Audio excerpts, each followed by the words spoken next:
Hello. Hopefully everyone can hear me okay. I have but that's probably not the way to do it.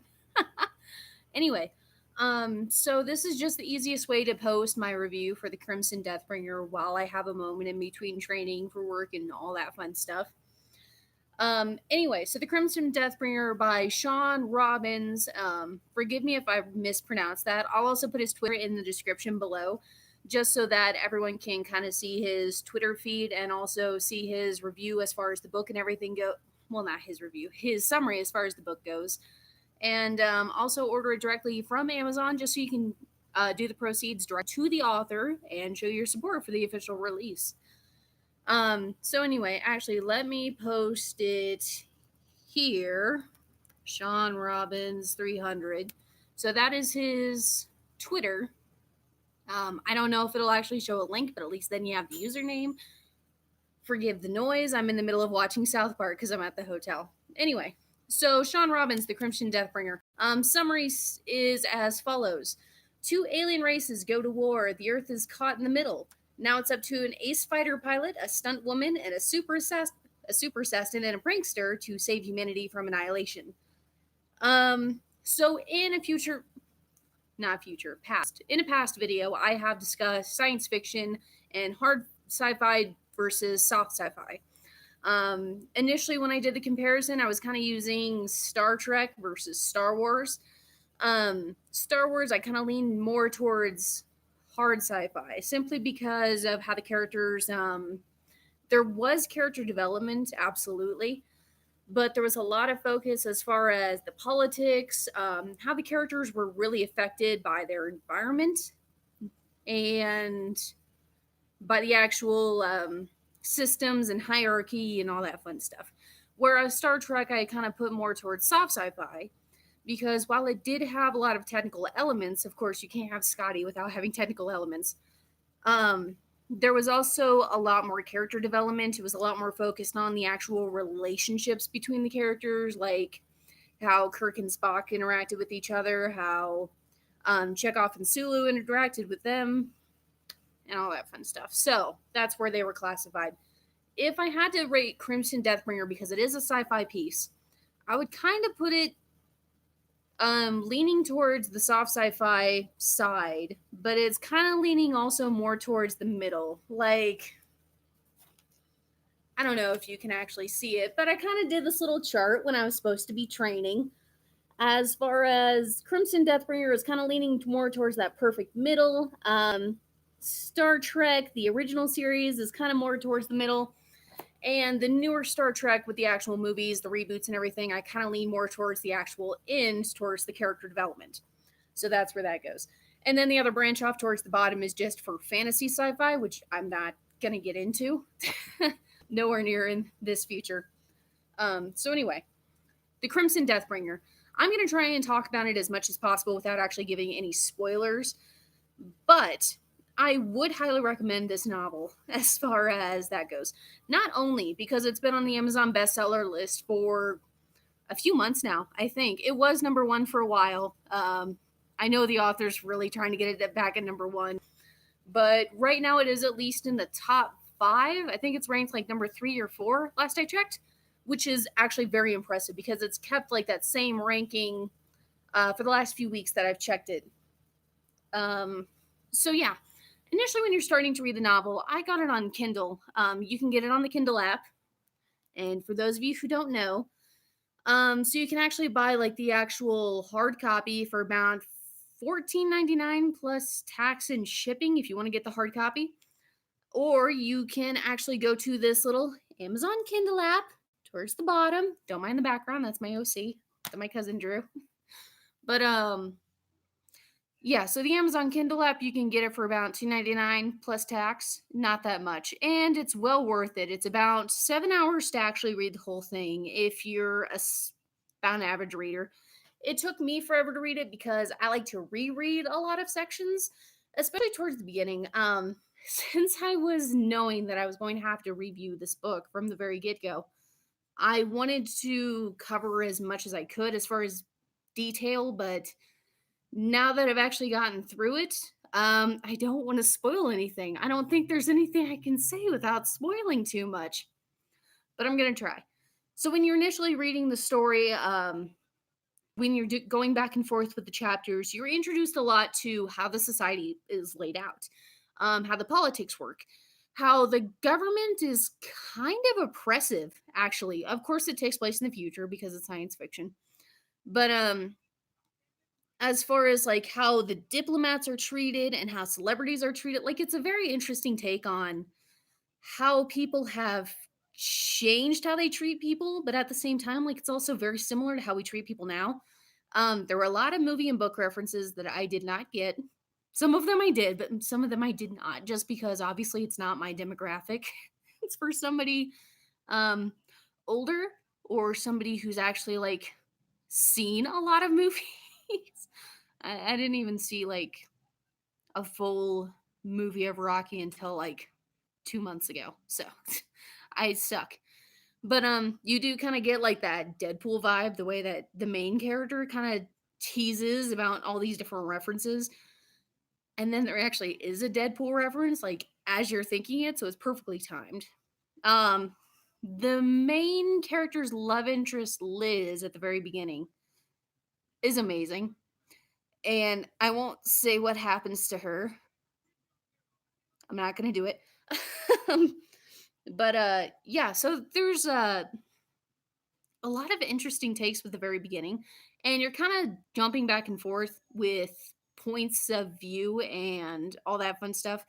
Like one chapter will be sort of outside perspective, and then you get like the actual narrative from the main character, and then it goes back to outside perspective, back to the main character, which is kind of how you can tell that the chapter is about the main character, just because it's him talking. It's an actual narrative. Whereas the other chapters are actually introducing everybody else that he's going to interact with or be impacted by or whatever.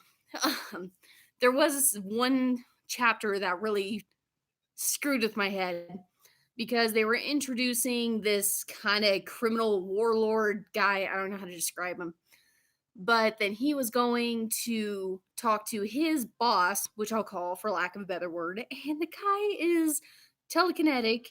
And if you're into Yu Gi Oh!, he kind of does this thing, kind of like the Mind Crush, where it'll just kind of melt somebody's brain just because he eavesdrops on whatever they're thinking. And it's a total fuck. It's great. But yeah, so that blew my mind. There was another chapter where they introduced this female alien, and she sounded really cool. She was very intelligent, she was very well spoken, she was very dignified. Like it, this book would make a great visual piece for like a TV show or a movie. Like it would just be so cool because the great thing about it, which is great with writing, well, with good writing anyway, is that you have writers that detail stuff too much, which can get boring, and then you have people that don't detail things at all, which is just very confusing. I mean, it gives you a lot of freedom as a reader, but at the same time you kind of want to know what they're thinking when they're visualizing it, otherwise what would be the point? um but the great thing about this story is that he doesn't have too much detail right off the bat. So the thing I really appreciated to get, especially with like the aliens and stuff like that, is that there are some things he decides to kind of describe, like as far as here's how the city looks, here's how the people act, here's how you can see the guards and all that fun stuff. um but there's other parts like the aliens, like how they actually look and everything. He doesn't divulge it right away. He lets you kind of get an impression as far as their character goes. That way you don't just kind of skim over whatever they're saying. Um, I'm sure there's some psychological thing that goes with that as far as do people sympathize more with something that looks and acts more like them?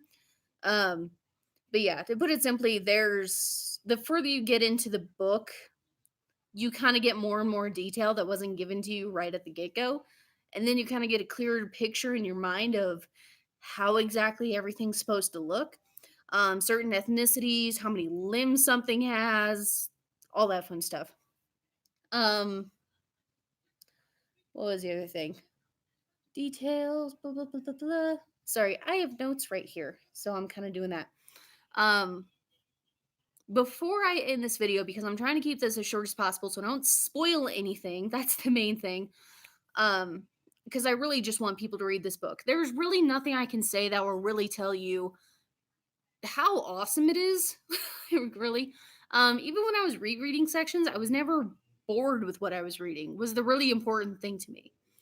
But it was just something it's easy to immerse yourself into it. Um, so yeah, it's great. The main character's a freaking Ned job. Like I said, a lot of Deadpool vibes, which is why I'm actually deciding to wear some of my Deadpool gear um while discussing the thing book.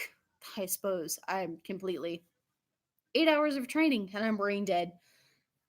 But it does have the actual concept and plot itself of saving humanity and teaming up together, and it's kind of a band of misfits. I mean, it's not a totally original concept, of course, but the characters interact really well with each other. And then the further you get into the story, the author himself will describe it as such. It has Game of Thrones tendencies, which means you can become attached to a character, and then 2 pages later, they're dead. And that actually happened to me where towards the not beginning, but kind of close to the beginning, where I actually got a hold of the author and I freaked out in a message. How dare you kill this character? I was just starting to like her. I wanted to see what would happen. She was having her whole life going for her, and her father sees her dying and the last thing she says is I'm sorry, and it's just fucking I said I wasn't going to spoil anything and there I did it. Anyway, so yes, read the book. I am going to post a link for the Amazon link towards the bottom in the description. I'm also going to post a link to his Twitter if you want to follow him. This author is based in Toronto. So he is a Canadian author. He is great, has a great sense of humor. If you message him on Twitter, he's really good to communicate with. If you have any further questions about future works that he's doing, I'm not sure of anything he's doing just yet, but if you're a part of the writing community on Twitter, chances are you will have a chance to interact with him. He's super easy to talk to, super nice guy. Anyway, for those of you that stuck around towards the end, thank you for watching.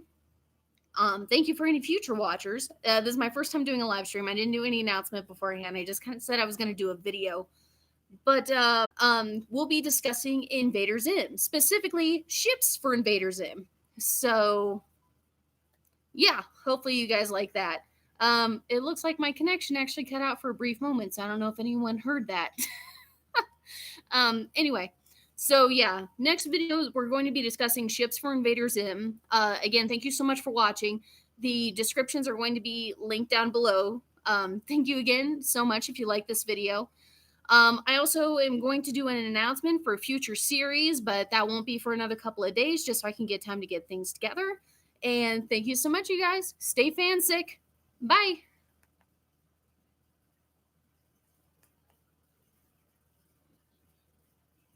Yes, in the stream.